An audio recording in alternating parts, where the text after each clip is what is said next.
믿는 무리가 한 마음과 한 뜻이 되어 모든 물건을 서로 통용하고 자기 재물을 조금이라도 자기 것이라 하는 이가 하나도 없더라. 사도들이 큰 권능으로 주 예수의 부활을 증언하니 무리가 큰 은혜를 받아 그 중에 가난한 사람이 없으니 이는 밭과 집 있는 자는 팔아 그 판 것의 값을 가져다가 사도들의 발 앞에 두니 그들이 각 사람의 필요를 따라 나누어 줍니다. 그 부류에서 난 레위족 사람이 있으니 이름은 요셉이라. 사도들이 일컬어 바나바라 하니 번역하면 위로의 아들이라. 그가 밭이 있음에 팔아 그 값을 가지고 사도들의 발 앞에 두니라. 아나니아라 하는 사람이 그의 아내 삽비라와 더불어 소유를 팔아 그 값에서 얼마를 감춤해 그 아내도 알더라. 얼마만 가져다가 사도들의 발 앞에 두니 베드로가 이르되, 아나니아야, 어찌하여 사탄이 내 마음에 가득하여 내가 성령을 속이고 땅값 얼마를 감추었느냐? 땅이 그대로 있을 때에는 내 땅이 아니며 판회도 내 마음대로 할 수가 없더냐? 어찌하여 이 일을 내 마음에 두었느냐? 사람에게 거짓말한 것이 아니요 하나님께로다. 아나니아가 이 말을 듣고 엎드려져 혼이 떠나니 이 일을 듣는 사람이 다 크게 두려워하더라. 젊은 사람들이 일어나 시신을 싸서 메고 나가 장사하니라. 3시간쯤 지나 그의 아내가 그 일어난 일을 알지 못하고 들어오니 베드로가 이르되, 그 땅 판값이 이것뿐이냐? 내게 말하라. 예, 이것뿐이라. 너희가 어찌 함께 꾀하여 주의 영을 시험하려 하느냐? 보라, 네 남편을 장사하고 오는 사람들의 발이 문 앞에 이르렀으니 또 너를 메어 내가리라. 곧 그가 베드로의 발 앞에 엎드려져 혼이 떠나는지라. 젊은 사람들이 들어와 죽은 것을 보고 메어다가 그의 남편 곁에 장사하니 온 교회와 이 일을 듣는 사람들이 다 크게 두려워하니라. 제가 2주일 전에 주일 예배를 다 드리고 예배가 끝이 났는데 최근에 저희 교회 등록한 한 청년 자매님이 저한테 오신 거예요. 그런데 이 자매님이 예수님을 믿은 지 얼마 안 되는 초신자인데 저한테 사도행전 큐티를 하다가 질문이 생겼다고 하면서 오신 거죠. 그래서 저에게 주신 질문이 뭐냐? 본인이 그전에 교회를 안 다닐 때도 하나님이나 예수님에 대한 이야기는 많이 들었다는 거예요. 이 이름은 낯설지가 않은 거죠. 그런데 갑자기 사도행전으로 들어오니까 예수님도 아니고 하나님도 아니고 성령님이 등장하더라는 거예요. 그런데 본인은 성령이라는 이름을 들어본 적이 없었다는 거죠. 그런데 제가 이 말을 듣고요, 정신이 번쩍 들었습니다. 저야 어릴 때부터 교회를 다녔으니까 이 성령이라는 단어에 대해서 낯선 감이 없었는데 이제 교회를 막 다닌 성도님들 같은 경우에 성령이라는 이 단어가 얼마나 낯선지 체휼이 안 됐던 거예요. 그래서 제가 이 자매님의 이야기를 듣고 내가 한 번쯤은 성령님이 누군지 그리고 그분의 역할이 뭔지를 설명해야 되겠다 이 생각을 했는데 마침 오늘 본문이 아니라 월요일 본문에 성령님에 대해서 아주 중요한 진술이 기록되어 있더라고요. 그래서 오늘은 오늘 본문이 아니라 월요일 본문이죠. 특별히 5장 1절에서 11절 본문을 중심으로 나누면서 성령님이 누구신지를 좀 나누려고 하는데요.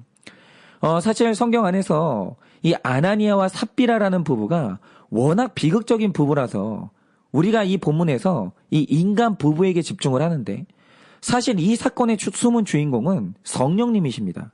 그러면 왜 그런가? 이걸 위해서 먼저 이 사건을 간략하게 봐야 되는데요. 어제 본문이죠. 4장 32절에서 35절을 보면 인류 역사상 가장 이상적이고 기적적인 공동체의 모습이 있는데 이 초대교회 성도들 안에 성령님이 임하신 거예요.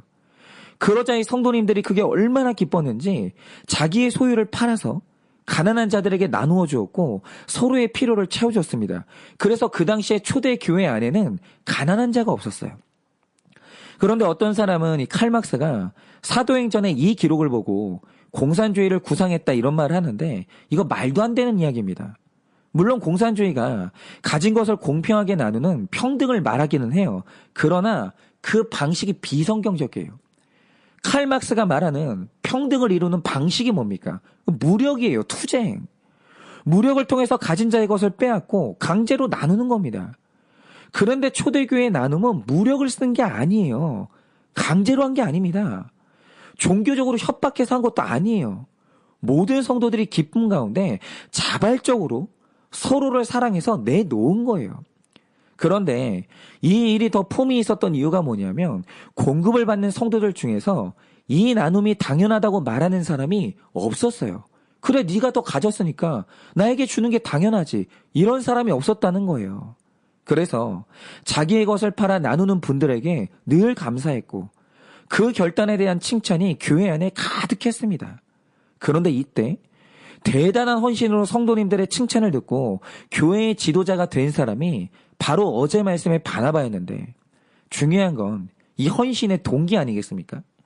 이 바나바는 헌신을 하면서 이게 사람들에게 어떤 반응을 불러올지 계산을 하거나 인정받고 한 게 아니에요. 그는 순수하게 내 안에 임하사 구원 주시고 구원의 은혜를 베푸신 예수님한테 너무 감사해서 누구도 요구하지 않은 헌신을 정말 크게 했던 거예요. 그러니까 이 바나바가 이제 초대교회 목회자가 됐는데 이게 돈을 주고 산 타이틀이 아니에요.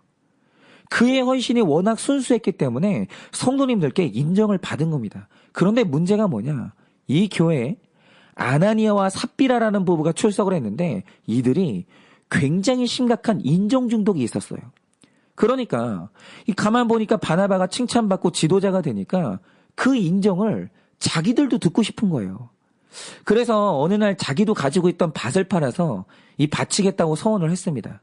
그런데 문제가 뭐냐?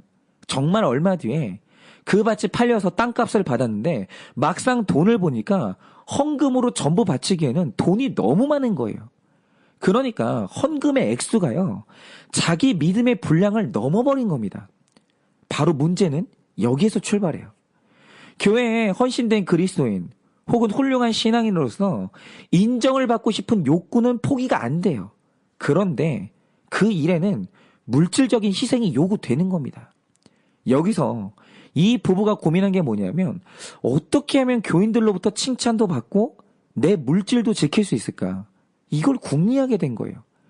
그리고 그 고민 끝에 나온 결론이 뭐냐면 우리가 밭을 팔아서 얼마를 남겼는지 아는 사람이 없으니까 그냥 반만 내고 전부 냈다고 거짓말을 하기로 부부가 합의를 본 거예요. 그리고는 정말 주일이 됐을 때 헌금하는 시간에 많은 사람이 보는 앞에서 우리가 약속한 대로 밭을 팔아서 전부 헌금했다고 그렇게 광고를 한 거예요. 그런데 그들이 헌금했던 모양이 너무 재밌는데요. 오늘 누가가 그들이 헌금하는 모양을 디테일하게 묘사하거든요. 그런데 그 헌금하는 모습이요, 바나바가 헌금했던 모습과 똑같이 따라합니다. 5장 2절의 기록을 보면 땅 판 값을 사도들의 발 앞에 뒀다라고 했는데 그게 4장 37절에 기록된 것처럼 바나바가 헌금하는 모습이 똑같았어요.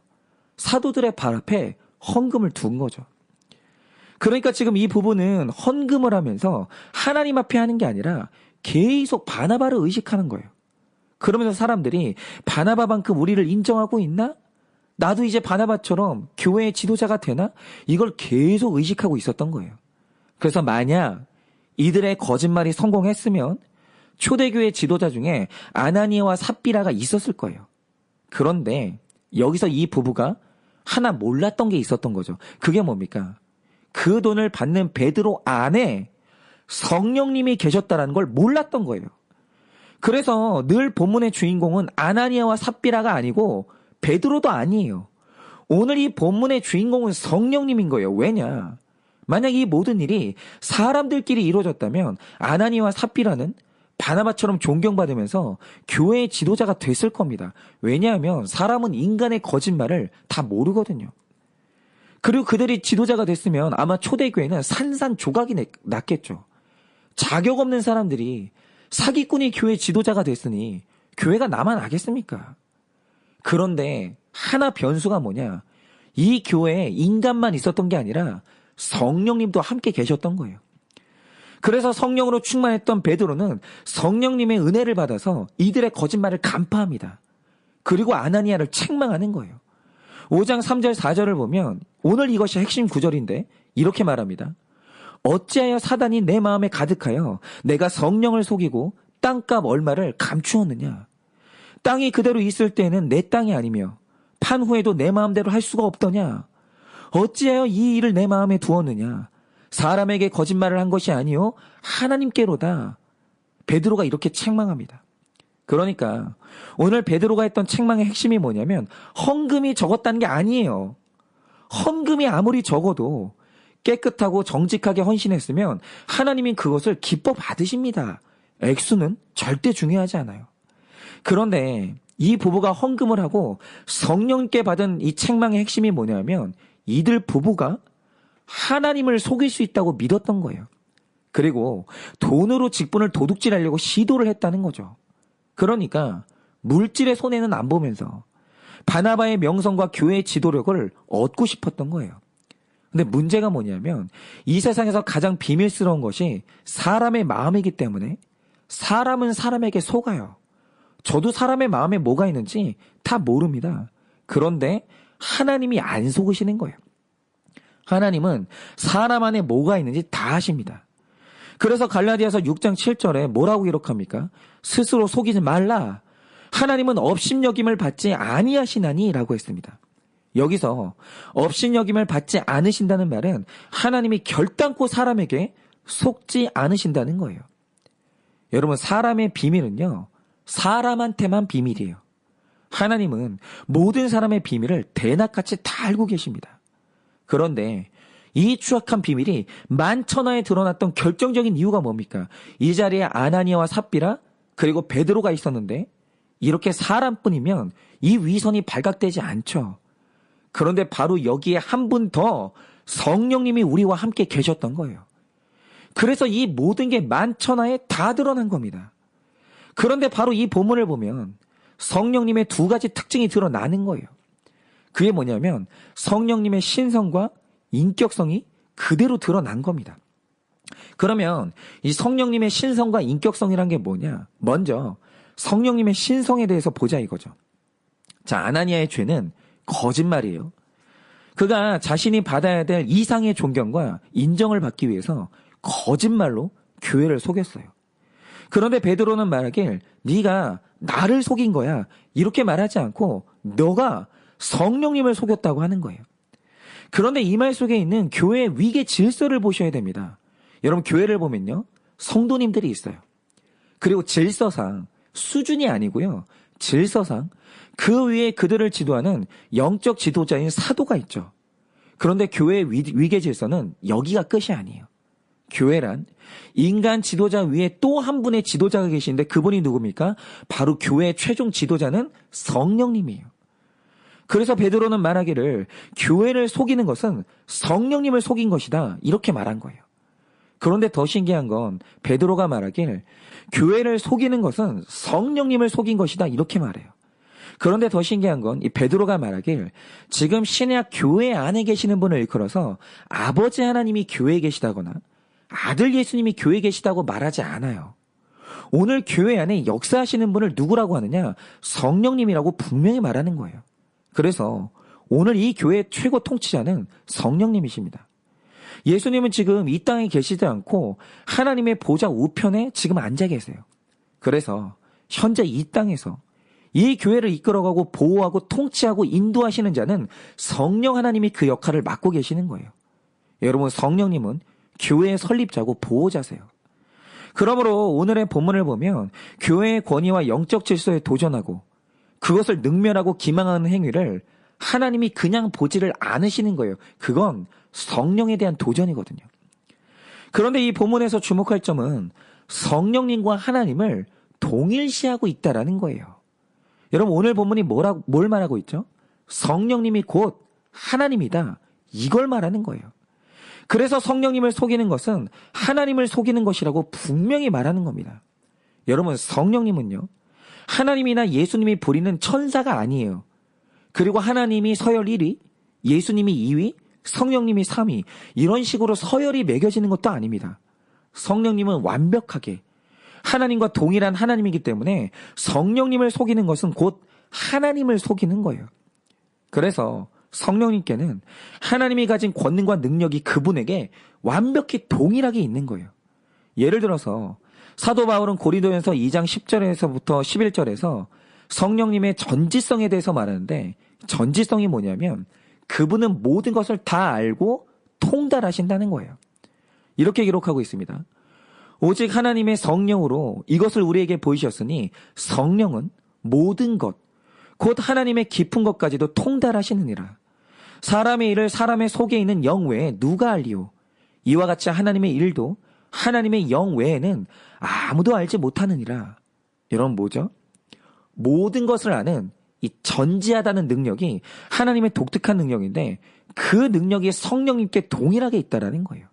그러니까 성령님과 하나님의 능력은 완벽하게 동일하다는 거죠. 여러분 성령님은 천사가 아니에요. 하나님의 종도 아니에요.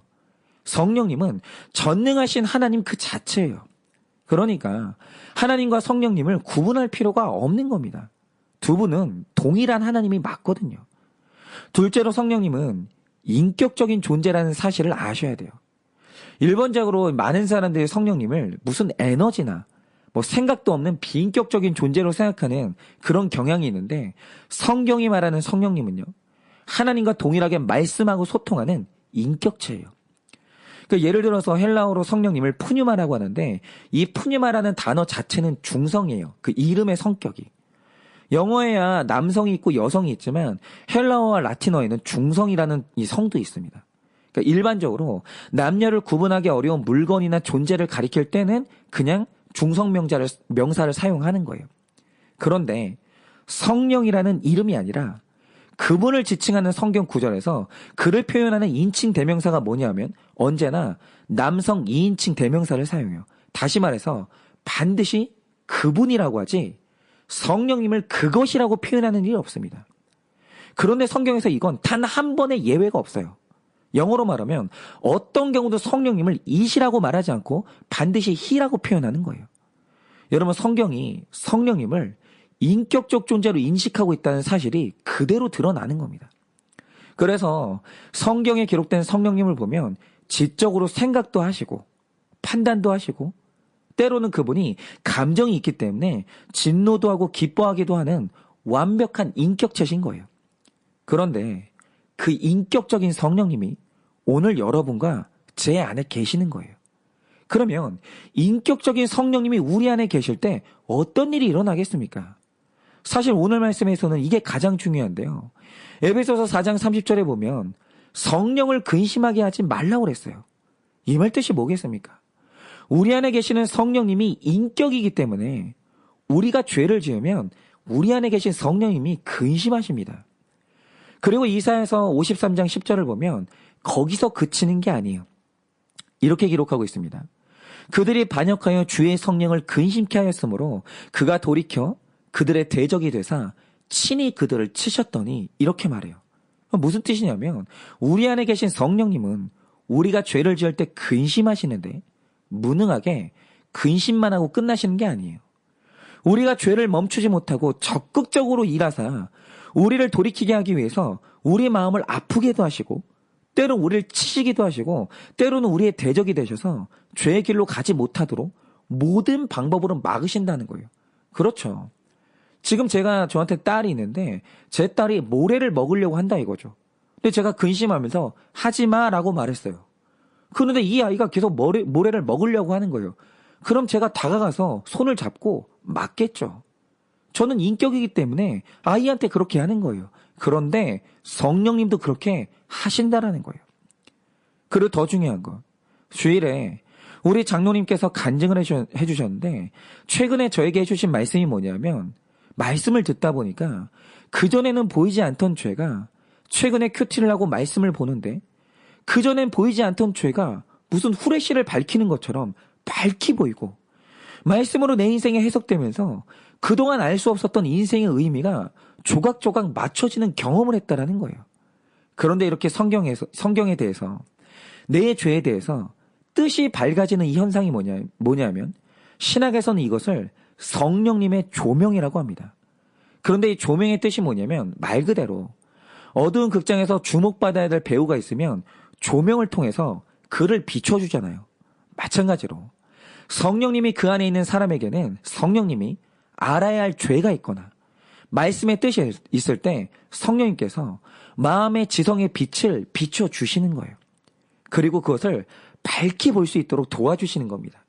그러니까 어느 날 보지 못했던 죄가 내가 깨달아지고 보게 되는 때가 있어요. 누가 하는 거냐면 성령님이 조명해 주시는 거예요. 빛을 비춰서 어둠 가운데 있는 빛을 보게 해주신 거죠. 그런데 이게 가능한 이유가 뭐냐면 성령님이 우리와 소통 가능한 인격이기 때문이에요. 그래서 그분이 친절하게 우리가 알아야 될 것들을 하나하나 알려주시는 겁니다.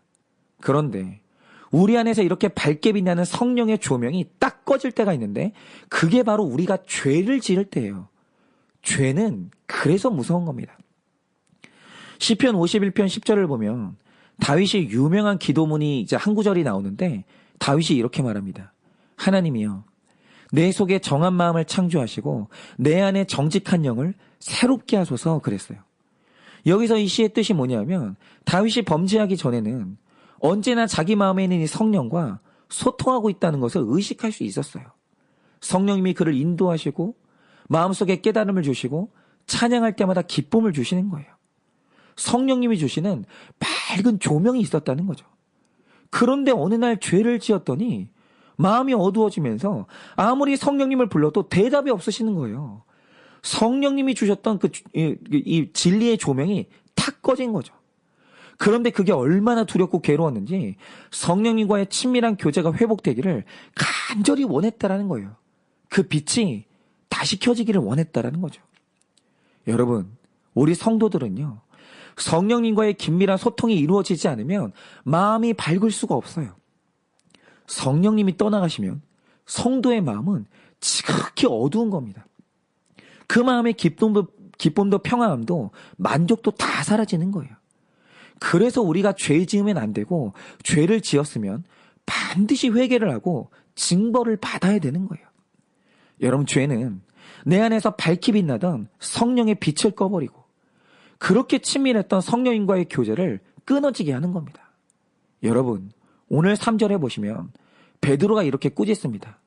베드로가 이르되 아나니아야 어찌하여 사탄이 내 마음에 가득하여 내가 성령을 속이고 땅값 얼마를 감추었느냐 그랬어요.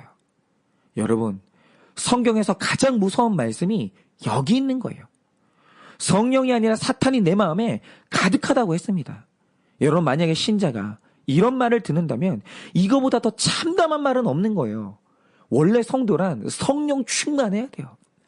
그런데 우리가 죄를 짓고 그 죄를 회개하지 않으면 성령의 빛이 꺼지고 우리 안에 사탄이 가득하게 되는 게 가능한 겁니다.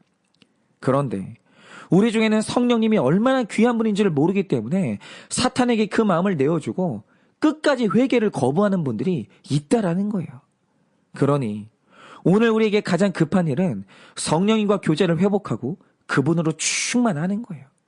그걸 위해서 회개해야 될 게 있으면 해야 되고 소홀했던 기도나 큐티가 있다면 그것을 당장 회복해야 됩니다. 그리고 내가 죄의 값으로 치러야 될 것이 있다면 그 값을 마땅히 치러야 돼요. 그 값을 치러서 성령님과 관계를 회복할 수 있다면 그거는 아까운 게 아닙니다. 이렇게 우리가 할 수 있는 모든 최선을 다해서 여러분이 살아가는 일생 동안 이 좋으신 성령님을 누리고 그분의 능력으로 죄를 이기는 능력의 하루 사시기를 여러분 마음이 성령의 빛으로 밝아지시기를 예수님의 이름으로 축원을 드립니다.